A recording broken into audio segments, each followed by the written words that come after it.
Hello dear learners, I, Professor Kavita Brahmankar, lecturer, NIT Polytechnic Nagpur, welcomes you to the online lecture series of subject Computer Networking and Data Communication. Today we are going to see topic number 1.6, that is ring topology of Unit 1. The learning outcomes of this video are: after watching this video, you will be able to draw the diagram of ring topology, describe the working of ring topology, and list advantage as well as disadvantage of ring topology. The course outcome that will get achieved is CO1, that is, you will be able to maintain wired computer network topology. PO1, that is basic and discipline specific knowledge, will get improved. PO4, that is you will be able to perform various experiments using various engineering tools. PO6, you will be able to handle small projects, and by doing this your oral, written as well as interpersonal communication will get improved.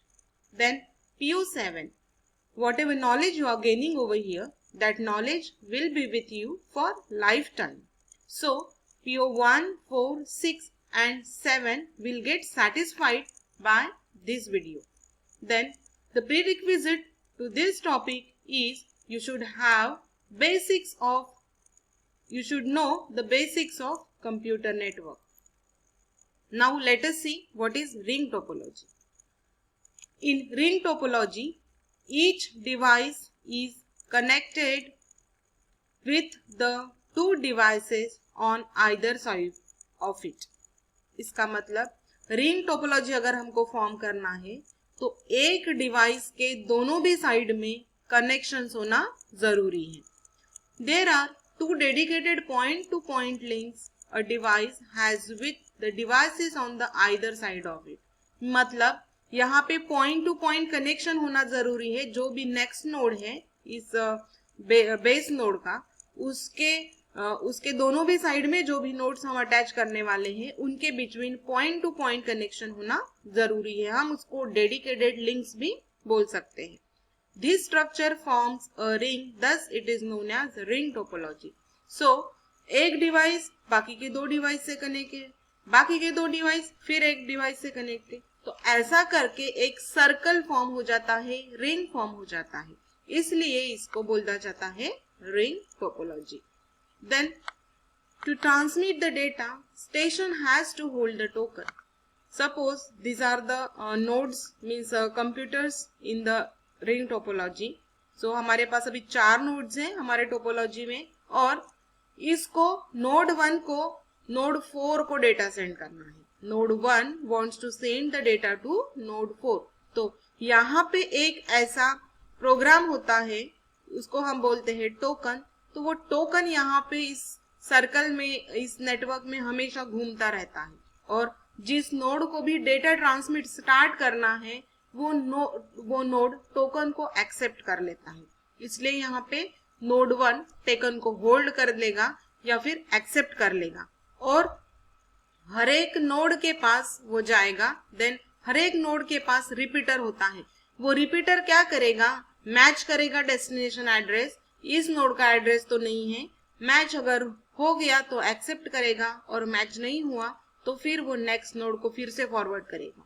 Next node फिर से same procedure repeat करेगा, और again अगर address match नहीं हो रहा है तो नेक्स्ट नोड को वो सेंड करेगा. Now in this case node 4 is the destination. इसलिए ये जो टोकन है नोड 1 ने एक्सेप्ट किया, फिर वो घूमते घूमते नोड 2 के पास गया, उसने उसको रिजेक्ट किया, फिर नोड 3 के पास गया, उसके रिपीटर ने उसको रिजेक्ट किया, फिर वो नोड 4 के पास गया.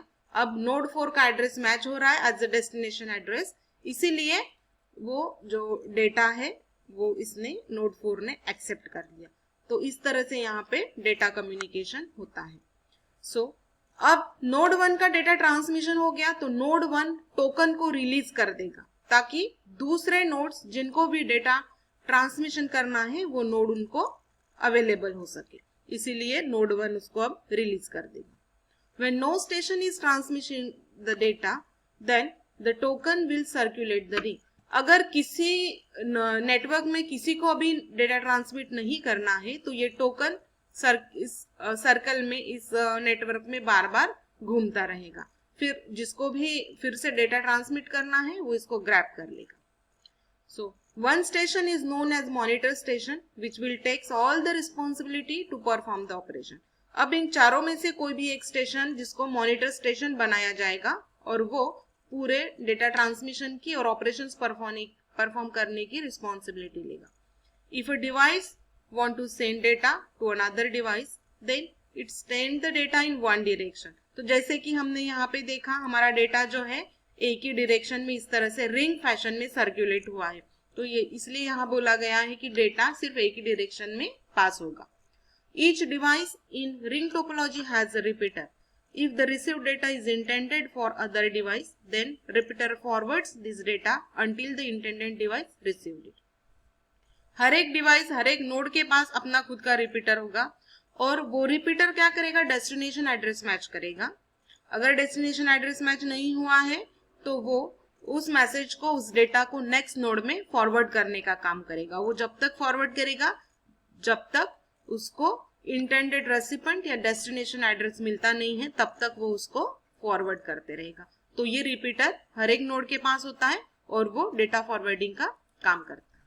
Then now let us see working, actual working. Suppose this is node 1 and this is node 4. Node 1 wants to send the data to node 4. अब यहाँ पे हर एक नोड के बीच में डेडिकेटेड लिंक दिया है, तो ये नोड नंबर 1 से डेडिकेटेड लिंक गई है नोड नंबर 2 के लिए और नोड नंबर 4 के लिए भी गई है. हम डेटा ट्रांसमिशन डायरेक्टली यहाँ से यहाँ इस लिंक पे भी कर सकते हैं, लेकिन हमको पूरे नेटवर्क में उस डेटा को मैच करते हुए जाना है. हर एक कंप्यूटर के पास उस डेटा को पहुंचाना है और मैच कराते कराते जाना है डेस्टिनेशन तक.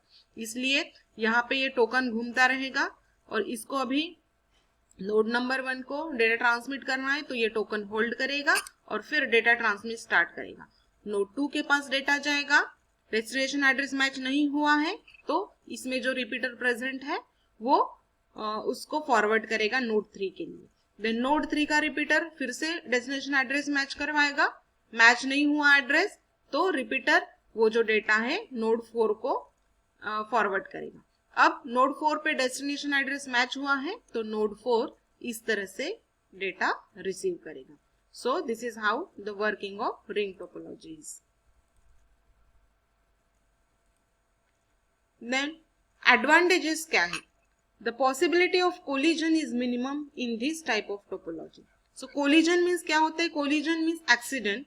सपोज दोनों भी तरफ से डेटा आ रहा है, सो देयर में बी अ डेटा कोलिजन और देयर में बी अ डेटा एक्सीडेंट. सो यहाँ पे पॉसिबिलिटी क्यों नहीं है? क्योंकि हमारा डेटा एक ही डायरेक्शन में जाने वाला है और दूसरा नोड कोई ट्रांसमिशन स्टार्ट नहीं कर सकता जब तक वो टोकन को एक्सेप्ट नहीं करेगा. और टोकन अगर किसी के पास है तो उसका पूरा ऑपरेशन खत्म होने के बाद है वो टोकन को रिलीज करता है. इसलिए यहाँ पे दो nodes at a time transmit ही नहीं कर सकते, इसलिए यहाँ पे कोलिजन होता ही नहीं है. It is cheap to install and expand. Means यहाँ पे सिर्फ हमको डेडिकेटेड लिंक्स बढ़ाने हैं और हमारे नोड्स बढ़ाने हैं अगर हमको इस नेटवर्क को, इस टोपोलॉजी को एक्सपैंड करना है तो. और हमारे पास जितने नोड्स है उतने रिपीटर्स चाहिए और उतने डेडिकेटेड लिंक्स चाहिए. बाकी कुछ इसकी रिक्वायरमेंट नहीं है, इसलिए हम बोल सकते हैं कि ring topology is cheap to install and it is cheap to expand. Now let us see disadvantages. Troubleshooting is difficult in this topology. हमारे पास अगर बहुत सारे नोड है और हमारा डेटा वन डायरेक्शन में जा रहा है तो जो भी फॉल्टी नोड है उस तक पहुंचने के लिए हमको बहुत टाइम लगेगा. That's why trouble shooting is difficult. और सपोज कोई भी एक नोड अगर फेल्यूर हो जाता है, सपोज इसमें ये वाला नोड अगर फेल्यूर हो गया तो ये नोड भी डिस्टर्ब हो रहा है और ये उसके दो एडजेसेंट नोड्स जो है वो दोनों डिस्टर्ब हो रहे क्योंकि वो डायरेक्टली इससे कनेक्टेड है. So you can say trouble shooting is difficult. Addition of stations in between or removal of stations can disturb the whole topology. Okay, अगर हम अगर हम लास्ट में नोड्स को अटैच करते, suppose this node 4 is the last node in this topology, अगर मुझे node 5 add करना है तो मैं सिंपली एक यहाँ से लिंक दूंगी और एक यहाँ से लिंक दूंगी तो मेरा नोड 5 ऐड हो जाएगी।